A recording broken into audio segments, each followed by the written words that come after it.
नमस्कार मंडळी, ठरलं तर मग या मालिकेचा आजचा म्हणजे 17 मार्चचा भाग तुम्ही बघत आहात. तर प्रेक्षकांनो, आपण बॅक टू रुटीन आलोय आणि आजचा एपिसोड धमाकेदार आहे. खरंच धमाकेदार आहे. शेवटपर्यंत थोडासाही स्किप करू नका. सुरुवातीला आपण बघतोय सुभेदार फॅमिली चर्चा करत असतात की अर्जुन आणि सायली कुठे निघून गेले अचानक वगैरे वगैरे. आणि प्रेक्षकांनो, मध्ये तुम्हाला डिस्टर्ब करून सांगते की प्रतिमा आत्या आणि सुभेदारांची अवकात काढलेली आहे, लिटरली अवकात काढलेली आहे. बघा, प्रतापराव चिडचिड करत असतात, अर्जुन सायली का गायब झाले. विमल म्हणते, माझ्या लक्षात आल्यावर मी गेट जवळ पण पाहिलं, ते कुठेच नाहीये. कल्पनाताई म्हणतात, त्या दोघांना धरबंदच उरलेला नाहीये. ती मुलगी म्हणाली असेल, चला आपण बाहेर जाऊयात, आणि हा गेला लगेच तिच्या मागे मागे.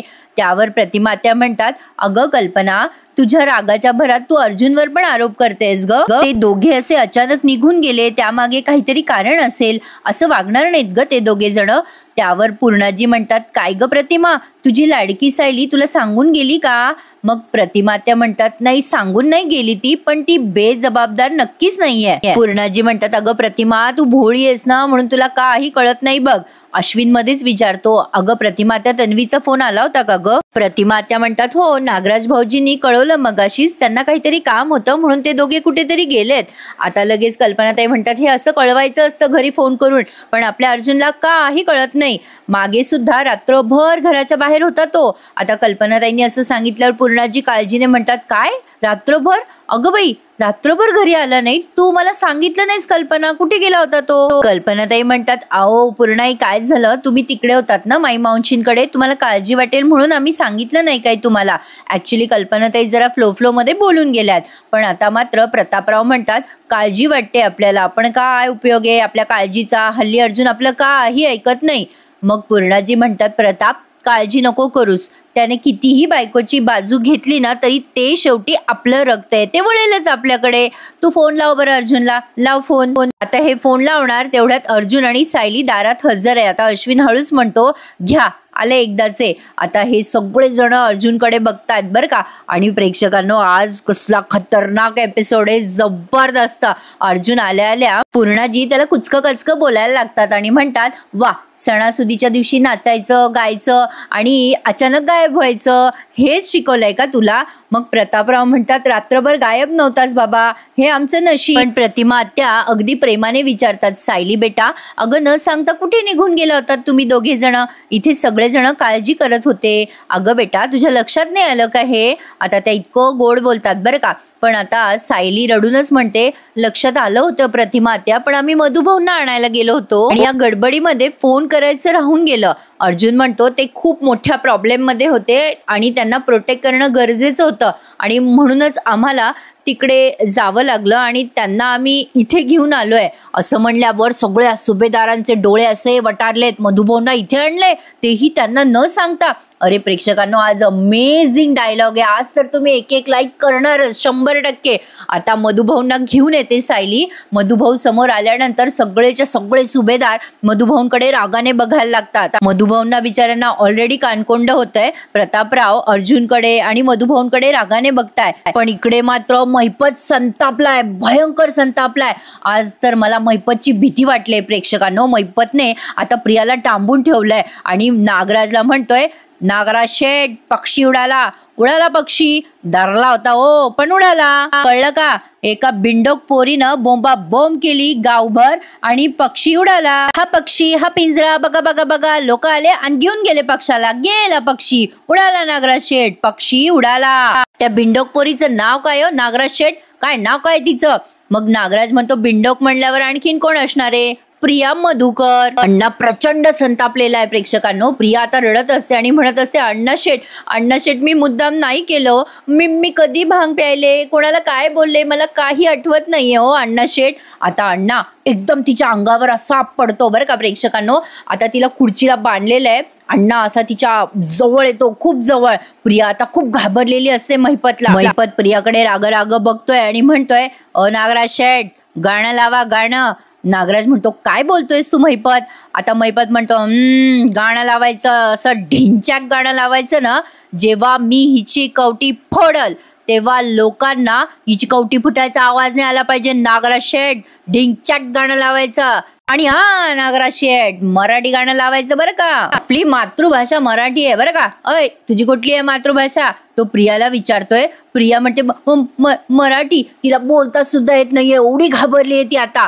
मग लगेच नागराजला तो म्हणतोय महिपत, ओ नागराज शेठ, तुमची कोणती मातृभाषा आहे, मराठी आहे का नाही? माझी मराठी, तुझी मराठी, लावा नागराज शेठ गाणं लावा मराठी.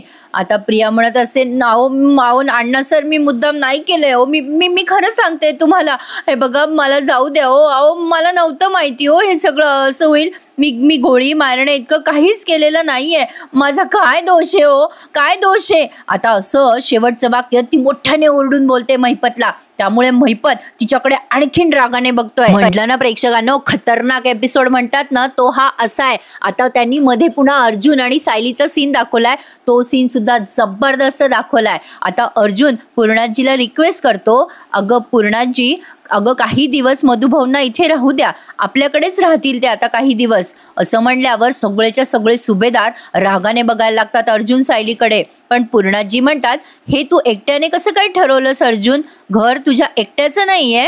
प्रतिमा त्या या सगळ्यांना ऑब्झर्व करत असतात. आता प्रतापराव म्हणतात, अर्जुन कायद्याने तू या घराचा मालक आहेस, ही वकिली भाषा आम्हाला बोलू नकोस हा. अर्जुनला नवलच वाटतंय की आपले आई वडील असं का बोलताय. त्यावर अश्विन म्हणतो, दादा या घरामध्ये आपण मोठे मोठे डिसिजन डिस्कस करून घेतो, असे परस्पर ठरवून घेतलेले निर्णय चालत नाहीत आपल्या घरात. हे सगळं अश्विन बोलतोय बरं का. आणि तो स्वतःच्या लग्नाचं डिसिजन परस्पर घेऊन मोकळा होणार आहे ते वेगळं, आता तर काही नाही, याचा पाहायचा कार्यक्रम पण होणार आहे. आता हे मधुभाऊ बिचारे होतात कानकोंडे, ते म्हणतात, ए साऊबाळा, अगं यामुळेच मी इथे येत नव्हतो ग, बापाने लेकीच्या सासरी राहू नये ग, अगं मला आग्रह करू नकोस, मला जाऊ दे, असं म्हणून मधुभाऊ आता येतो मी म्हणतात. मग अर्जुन म्हणतो, नाही मधुभाऊ तुम्ही कुठेही जायचं नाहीये, थांबा. अर्जुनने असं सांगितल्यावर पूर्णाजी अर्जुनकडे रागाने बघतात पुन्हा.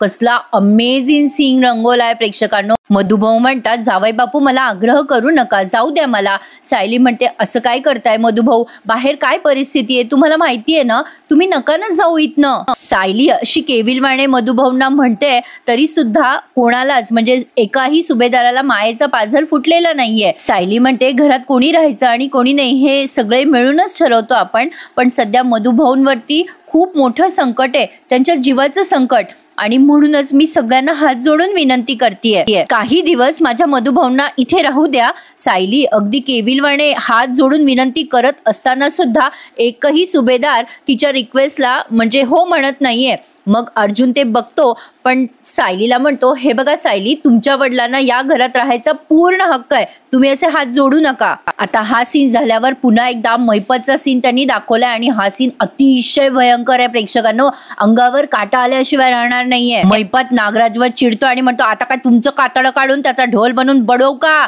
लावता का गाणं? नागराज म्हणतो, अरे हो ओ बाबा लावतोय मी गाणं, लावतोय थांब. आता महिपत म्हणतो, डेंचॅक गाणं लावायचं. नागराज म्हणतो, हो लावतो. आता प्रिया मोठ्या मोठ्याने ओरडत असते, अहो अण्णा शेठ माफ करा ना मला, असे काय करताय तुम्ही, अहो सोडा ना मला. आता महिपत मात्र त्याच्याच तंद्रीत आहे बरं का. गाणं लागलंय, आलिया वरात अजब गजब असं काहीतरी, ते आवाज वाढव डीजे ते गाणं आहे ना, ते गाणं लावलं बाबा तिथे महिपतने. आणि आता त्या गाण्यावर अक्षरशः नाचतोय तो मोठ्या मोठ्याने प्रियाच्या समोर. प्रियाच्या एकदम जवळ येऊन म्हणतो, एक ओळ एक गोळी, दुसरी ओळ दुसरी गोळी, तिसरी ओळ तिसरी गोळी, माझ्या बंदुकीत 6 गोळ्या आहे, एक तरी गोळी तुला लागल का नाही. हे सगळं महिपत बोलत असताना बॅकग्राऊंडला तुम्हाला मोठ्या मोठ्याने गाणं ऐकू येणार आहे प्रेक्षकांनो, आणि महिपत मोठ्या मोठ्याने नाचणार आहे. आणि नाचता तो आता एकीकडे बंदूक मारतो आणि ती बंदुकीची गोळी दुसरीकडे लागते. प्रियाच्या मागे ज्या काचेच्या बाटल्या आहेत ना, त्यातली एक बाटली फुटते आणि प्रिया मोठ्याने आरडाओरडा करते, मला मरायचं नाहीये, अण्णा शेठ सोडा मला. आता महिपत तितक्याच जोरात ओरडून म्हणतो, अय मेली का मेली कुठे, तू वाचली ना, तू पहिली गोळीत वाचली, आता मी दुसरी गोळी चालवल, त्या गोळीत पण तू वाचली तर तुझं नशीब, आणि तिसरी गोळीत जर नाही वाचली तर आमचं नशीब. प्रियाला एवढं घाबरताना कधी बघितलंय का तुम्ही? नाही ना. आज महिपतने प्रियाला त्याची अवकात दाखवली आहे आणि प्रतिमा त्याने सुभेदारांना त्यांची काय दाखवलं आजचा एपिसोड. मी तर जाम दिवानी झाले या ठरलं तर मग मालिकेची. अमेझिंग प्रेक्षकांनो, काय काम करतात हे कलाकार. महिपत एवढा विक्षिप्तपणे प्रियाच्या समोर नाचत असतो आणि बंदुकीच्या गोळ्या सोडत असतो, त्यामुळे प्रिया आणखीन मोठ्या मोठ्याने ओरडत आवाज वाढव डीजे, तुला आईची शपथ आहे, हे गाणं मोठ्या मोठ्याने वाजतंय आणि अण्णा विक्षिप्तासारखा नाचतोय आणि अंधाधुंद सगळीकडे बंदुकीच्या गोळ्या चालवतोय आणि प्रिया मोठ्या मोठ्याने किंचाळते. आता मैपतने ज्या गोळ्या मारल्यात त्या कुठे काचेच्या ठिकाणी लागल्यात, कुठे त्या बॉक्सेसला लागल्यात मागे, आणि शेवटची गोळी आहे ती तिथे असलेल्या कंदिलाला लागली आहे. नागराज पण घाबरलाय आता मैपतला. नागराजला कळालंय की प्रियाचा जीव आता आपल्या हातात नाहीये, तरी पण बिचारा नागराज प्रयत्न करतोय एक शेवटचा प्रियाचा जीव वाचवण्याचा. मैपतने एक लास्ट गोळी लावली, म्हणजे उडवली, आणि ती काचेचा कंदील फुटला आणि त्याच्या काचा प्रियाच्या अंगावर पडल्या. त्यामुळे ती खूप विवळत असते आणि मोठ्या मोठ्याने आरडाओरडा करत असते, अण्णा अण्णा सर मला सोडा हो. पण अण्णा मात्र त्याच्याच धुंदीत आहे बरं का. त्याला प्रचंड राग आलाय या प्रियाचा. पुन्हा अर्जुन आणि सायलीचा सीन दाखवलाय. आता हा सीन खतरनाक दाखवलाय प्रेक्षकांनो. अमेझिंग डायलॉग आहेत. आता अर्जुन सायलीला म्हणतो, प्लीज सायली तुम्ही हात वगैरे जोडू नका, हे घर तुमचं सुद्धा आहे. आता कल्पनाताई ओरडून म्हणतात, अर्जुन हे बघ उगाचच आम्हाला असं बोलू नकोस, तू आम्हाला कायदा दाखवला म्हणून तुम्हाला आम्ही घरात येऊ दिलेलं आहे. मग अर्जुन म्हणतो, आता तोच कायदा तुम्हाला पुन्हा दाखवावा लागेल का मम्मा मला.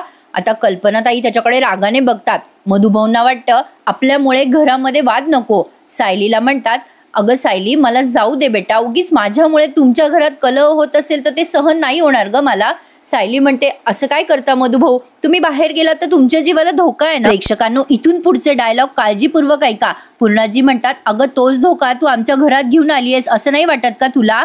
अर्जुन म्हणतो, अगं असं काही नाहीये ग पूर्णाजी, मधुभाऊंच्या बाबतीत जे काही झालंय ना ते. आता अर्जुनला वाक्य पूर्ण न करू देता प्रतापराव म्हणतात, अरे हे सगळं ऐकण्यात आम्हाला काहीही इंटरेस्ट नाहीये. या मधुभाऊंच्या बाबतीत काय झालं काय नाही आम्हाला नको सांगूस. तुझी बायको इथे राहते तेच आधीच आम्हाला मान्य नाहीये. बाहेरच्या लोकांनी, तिच्या माहेरच्या लोकांनी इथे राहण्याचा प्रश्नच येत नाहीये. मधुभाऊ आता हात जोडतात आणि म्हणतात, माफ करा मला, मी इथे यायला नकोच होतं, पण माझ्या लेकीच्या आणि जावयाच्या आंधळ्या मायेने मला इथपर्यंत आणलं हो, माझं चुकलं. साऊ बेटा येतो मी आता, असं म्हणून मधुभाऊ निघणार. तेवढ्यात पुन्हा महिपत आणि प्रियाचा सीन दाखवलाय. प्रियाला आता घाम फुटलेला आहे लिटरली. आता महिपत तिला म्हणतो, आधी ना मी सुईच्या टोकावर निशाणा लावायचो, आता मला पुन्हा एकदा नेमबाजी करावी लागणार तर करावं लागल. नागराज शेठ प्रॅक्टिस करावं लागल. नागराज शेठ हिच्या टिकलीपासून करू का प्रॅक्टिस. आता बंदूक धरली आहे त्या महिपतने प्रियाच्या टिकली समोर, म्हणजे कपाळासमोर.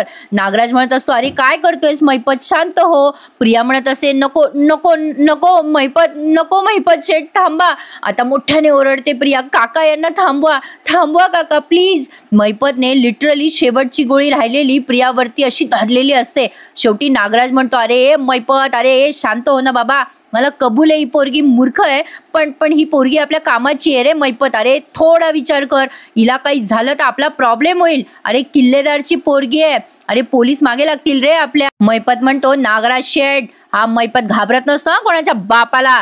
या पोरीमुळं तो मधुकर पाटील निसटलाय. हिच्या कवटीतून मेंदू बाहेर काढल्याशिवाय मी काही गप्पा बसत नसतो. तसंही त्या मेंदूचा काही उपयोगच करत नाही ही पोरगी. आता असं म्हणून तो पुन्हा एकदा तिच्या समोर बंदूक धरतो. नागराज म्हणतो, अरे एवढी मोठी रिस्क कशाला घेतोयस तू महिपत, या पोरीची काय व्हॅल्यू आहे, कशाला उगाचच हे प्रकरण वाढवतोयस महिपत. अरे अंगाशी येईल हे सगळं आपल्या. ऐक माझं महिपत, शांत हो. आता महिपतने नागराजचं ऐकलंय आणि प्रियाला जाऊन म्हणतोय, या टायमाला वाचलीस तू, वाचलीस. माझ्या हातानं मरण्या इतकी तू नशीबवान नाहीयेस ग.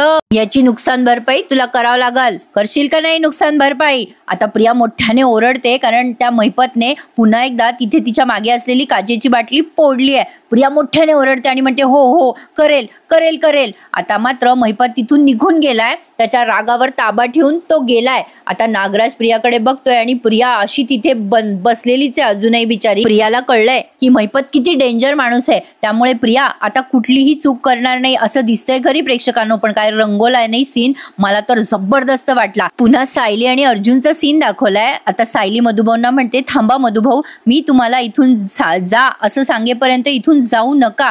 कोणी काहीही बोललं मला तुमच्यासाठी तरी मी सगळं ऐकून घेईल. त्यावर अश्विन लगेच म्हणतो, वा म्हणजे आता ही कबूलच करते की आपल्याला काहीही वाटलं तरी हिला त्याचं काही वाटत नाहीये. अश्विन काही बोलतोय ना. आता त्यापेक्षा कल्पनाताई आणखीन विचित्र बोलतात. ही तर विचित्रच आहे ग, म्हणूनच परक्या माणसाची जबाबदारी ही आपल्याला घ्यायला लावते. प्रतिमा त्यांनी यांचे सगळे डायलॉग ऐकून घेतलेत बरं का, आणि सूत समेत परत केलेत. आता हे प्रतापराव म्हणतात, सायली हे तुझे वडील आहेत, त्यांचं काय करायचं ना ते तुझं तू ठरव, यांचा हा प्रॉब्लेम आमच्या घरात आणायची तुला गरज नाहीये. अर्जुनला खूप राग येतोय त्याच्या फॅमिलीचा आता आणि त्याला कसं तरी होतंय. तो आता रडून प्रतिमात्याकडे बघतो आणि प्रतिमात्याला खुणवतो. प्रतिमात्या त्याला डोळ्याने खुणवतात की तू टेन्शन घेऊ नकोस, मी आहे ना. आता त्यापुढे कल्पनाताई आणखीन बोलतात, या घराचं तर आश्रम करून ठेवलंय, कोणी येतं कोणी जातं, या पोरीला तर आम्ही सहन करतोच, पण हिच्या माहेरच्यांनाही आम्हाला सहन करावं लागतंय. किती छळ करणार आहे आमचा अजून, यांचा काय छळ होतोय कोणास ठाऊक. त्या बिचाऱ्या सायलीचा छळ करतात ते गेलं कुणीकडे. आता पूर्णाजीचा डायलॉग ऐका. पूर्णाजी म्हणतात, बाई मी उगाच आले माईकडनं, इथे नसते आले तर बरं झालं असतं, नाही तर दुसरीकडे जाते बाई, माझं डोकं तरी शांत राहिलं असतं. आता मात्र अर्जुन प्रतिमात्याला खुणवतो आणि पूर्णाजीला म्हणतो, अगं पूर्णाजी मग अजूनही तू जाऊ शकतेस ना बाहेर, अगं एक काम कर ना, काही दिवसासाठी तुला चेंज व्हावं म्हणून तू प्रतिमात्याकडे राहायला जा. आता लगेच पूर्णाजी रागाने बघतात बरं का अर्जुनकडे की हा कोण आहे मला बाहेर जा असं सांगणारा.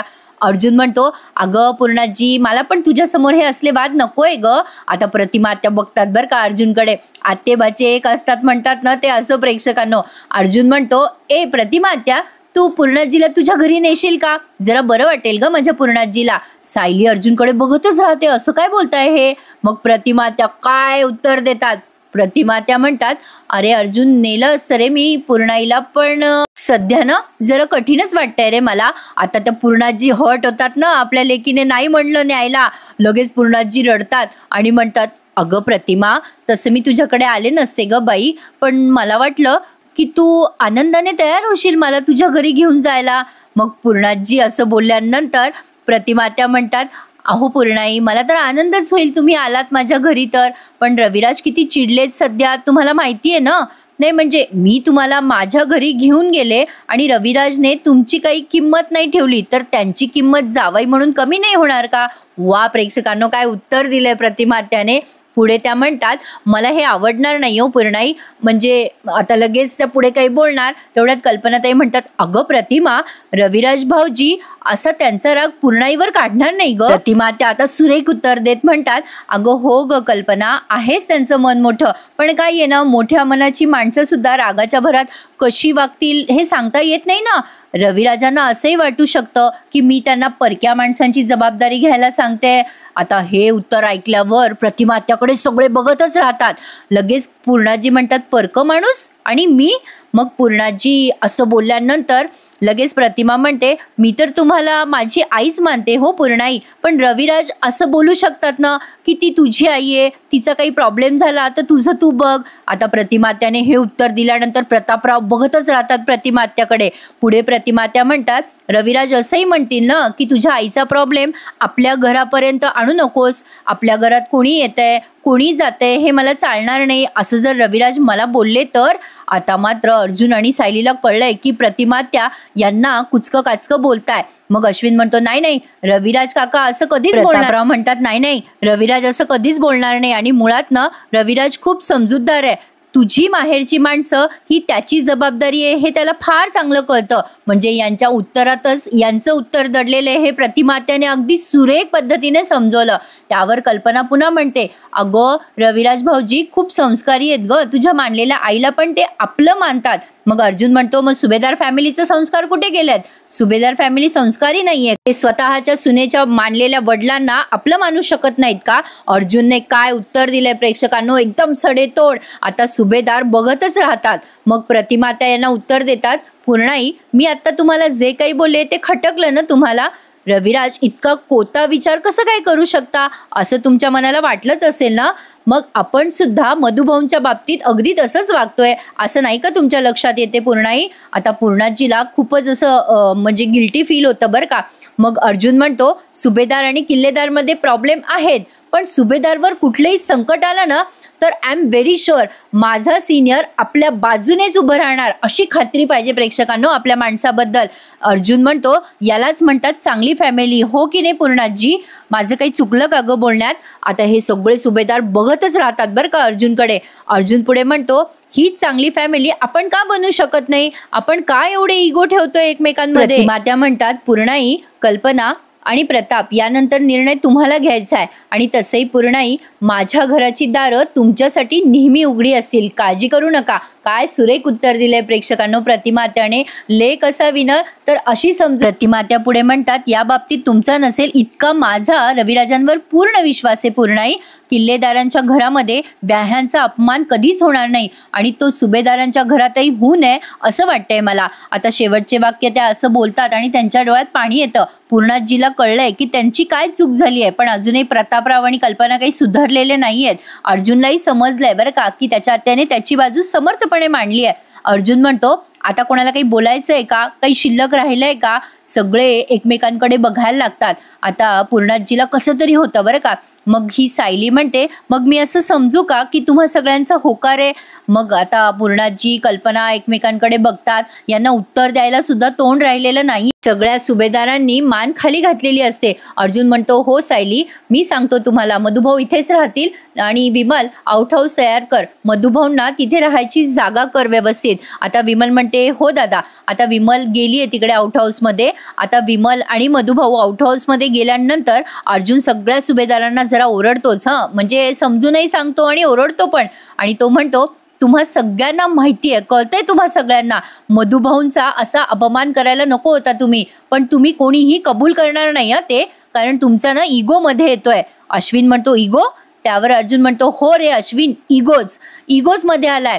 अरे आता मला कळतंय की आपण चांगली फॅमिली का बनू शकत नाहीये पूर्णाजी. आपण किती चांगली फॅमिली होतो. अगं चांगली काय, आयडियल फॅमिली होतो आपण. पण तरी तुम्हाला आमचा राग आलाय. का राग आलाय ते तुमचं तुम्हालाच माहिती. तुम्ही आमचा राग धरून ठेवलेला आहे, तो तुम्ही सोडायला तयारच नाही आहात. सायली म्हणते, अहो जाऊ द्या ना, कशाला वाद वाढवताय सध्या. अर्जुन सायलीला म्हणतो, प्लीज सायली मला बोलू द्या. मम्मा, डॅड, पूर्णाजी, तुमचा स्वभाव असा कधीच नव्हता. तुम्ही सतत दुसऱ्याला मदत करायचे ना, आणि आता काय झालंय तुम्हाला. आता मला कळत नाहीये की तुमच्यासारख्या चांगल्या माणसातली माणुसकी गेली तरी कुठे. आता पूर्णाजीला खूप कसं तरी होतं बरं का, पण तरी सुद्धा प्रतापराव अक्षरशः ओरडून म्हणतात, आम्हाला एवढं बोलायची गरज नाही आहे अर्जुन, आणि मुळातच आम्ही तुझ्या बायकोलाच आपलं मानत नाही. आता अर्जुनला येतो राग प्रतापरावांचा. प्रतापराव म्हणतात, हे बघ, तिच्या गुन्हेगार बापाला या घरात ठेवून घ्यायचा प्रश्नच येत नाही. अर्जुन चिडून म्हणतो, गुन्हेगार नाही आहेत ते, त्यांनी कुठलाही गुन्हा केलेला नाहीये. अर्जुन असा ओरडल्यानंतर कल्पना प्रतापराव दोघे अर्जुनकडे आणखीन रागाने बघतात. अर्जुन म्हणतो, मम्मा, डॅड, तुम्ही मला कायम शिकवलंय की निर्दोष माणसाची मदत करायची असते. आज माझे हे वडील कुठे गेले मला कळत नाहीये, पण मी माझ्या वडिलांना कायम शोधत राहणार आणि मला खात्री आहे माझे वडील मला एक दिवस नक्की सापडतील. आता एवढं सगळं बोलून सुद्धा प्रतापरावांना आणि कल्पनाताईंना काहीच वाटलेलं नाहीये बरं का प्रेक्षकांनो. जणू काही त्यांनी मुद्दाम डोळ्याला पट्टी बांधून घेतली आहे रागाची. मग पूर्णाजींना कसं तरी होतं, म्हणजे फक्त या सगळ्यामध्ये पूर्णाजींना गिल्टी फील झालाय. पूर्णाजी म्हणतात, मला आता पुढचं काही ऐकायचं नाहीये, मी आता आज जाते. असं म्हणून पूर्णाजी आता त्यांच्या खोलीत निघून जातात. आणि आता बघा, प्रतापराव आणि कल्पना दोघेही फक्त या अर्जुनकडे बघत राहतात. अर्जुनच्या डोळ्यामध्ये पाणी आलंय, पण तरी सुद्धा यांना काही वाटत नाहीये. तर असो, हा सीन अशा पद्धतीने रंगलाय. आता प्रतिमात्या अर्जुनकडे बिचाऱ्या केविलवाणे बघतात आणि सायलीला तो खुणवतो की तुम्ही रडू नका म्हणून, सगळं काही आता ठीक झालंय. छान होता ना प्रेक्षकांनो, हा सीन अप्रतिम दाखवलाय. मला तर आजचा भाग खूप आवडला. प्रेक्षकांनो, काय होतं की मी खूपच डिटेल सांगते ना तुम्हाला, त्यामुळे मला जरा मधुभाऊंना आता आउट हाऊस मध्ये ठेवण्यात आलंय. पुढच्या सीन मध्ये दाखवलंय की अर्जुन आणि सायली मधुभाऊंना भेटायला आलेत. आता सायली म्हणते, मधुभाऊ तुम्ही आता निश्चिंत राहा, इथे कसलीच काळजी करू नका, तुमच्या लेकीचं घर आहे असं समजा. मग मधुभाऊ पुन्हा एकदा उपकार केल्यासारखे बोलतात बरं का सायलीला. अगं पण तुझ्या सासरच्यांना असं वाटत नाहीये ना.